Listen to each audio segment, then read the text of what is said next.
but certainly the way we're going without even considering a realignment, a reconfiguration, to suggest that the Constitution is inept, given the current judicial and the current way it gets argued and moderated, and amendment gets added. Life is changing.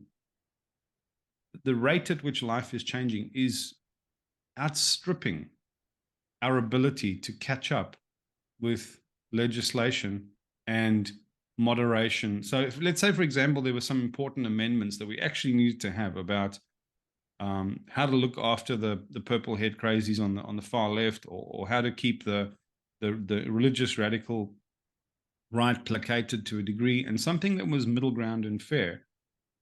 Even if it was actually going to get us some step forward into something healthier, whatever it was, we think we're interested in politics. That's what we say we are. But if you ask anybody, even a really animated person who claims to be interested and animated by politics, what's the name of your governor? What was the last two pieces of legislation that were passed in your state? They haven't got a fucking clue.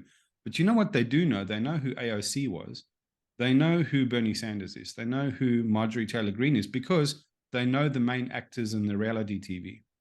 And so while that reality TV show is the entertainment, arousal, agitation machine that is also now supposedly being delegated this quite highbrow role of arguing policy revision and legislation. But guess what's going to happen, man? It's like a bunch of teenagers, right? But do you, how do we know that in the way that you're saying it, I think, but correct me if I'm hearing it wrong. Yeah. It's like the watching of that reality show, the focusing on just the stars, not actually understanding it, not using reason to truly understand it, has caused the problem that we have. How do we know, like, but how do we know it's not the other way, in that we have that problem because it's inevitable? Like, people. Are you seriously trying to tell me that possibly?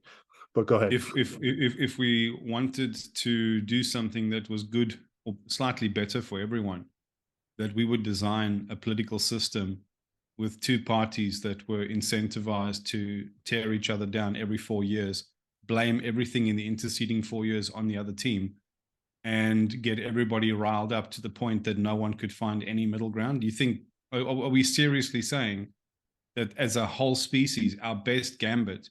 I'm saying how no, I would never say anything with any certainty like that. But what I'm saying is, if we've gotten here, we have to entertain the idea that we got here because there was no other, there's not a better way that we're capable of, right?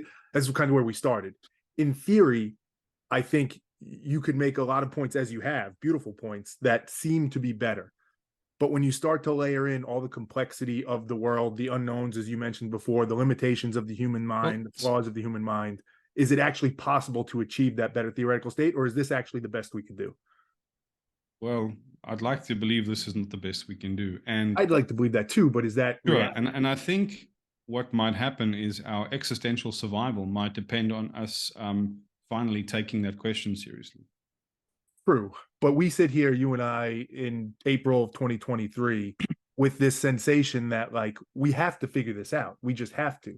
But there's been thousands of years of human history, which I imagine there's been two people having a very similar conversation saying, there's got to be a way to do this better, right? Yeah. But, so surely something will come. Yes. Right. But how can we? I understand the optimism and the desire for the hope that there has to be something better than this. But don't we have to consider there's not? That this is actually just the best we can do, as dark and gloomy as that is? Yeah. Well, I'm not saying we have to, but I think it's an intelligent starting point that we can steel man or straw man and either live with or reason our way out of.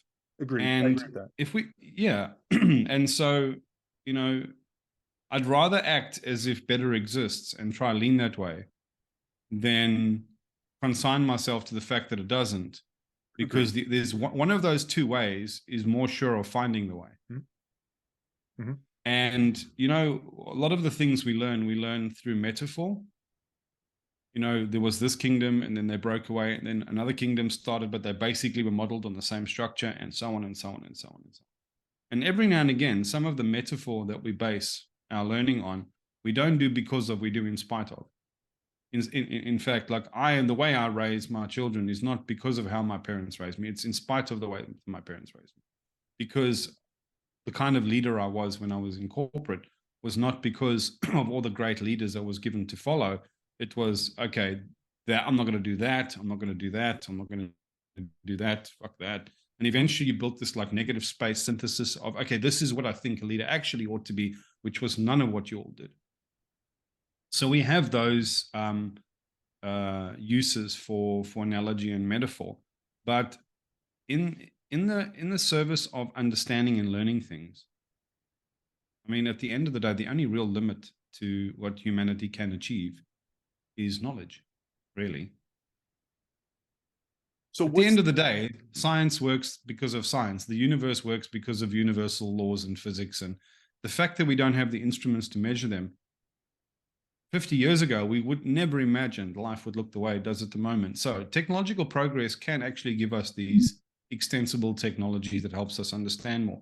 Maybe some barrier will be encountered that we can't beat, but our problems right now are not technological. They are cooperation problems. We can't cooperate. Let's get into that for a second. So let's look at it from that angle. So what if we believe, and let's go with it, because I think it's a right point to make, that we have two choices. We can either say it's hopeless and just kind of bury our heads in the sand and just it's shit, or we can say I believe there's possibility for a better way if we use reason. So let's assume that's what's stopping us right now. Like what are the issues that are, if it is possible, what's preventing us? And I mean that at like a very first principles level, right? I know there's for sure. What is it that has stopped us from getting there to this point in history? So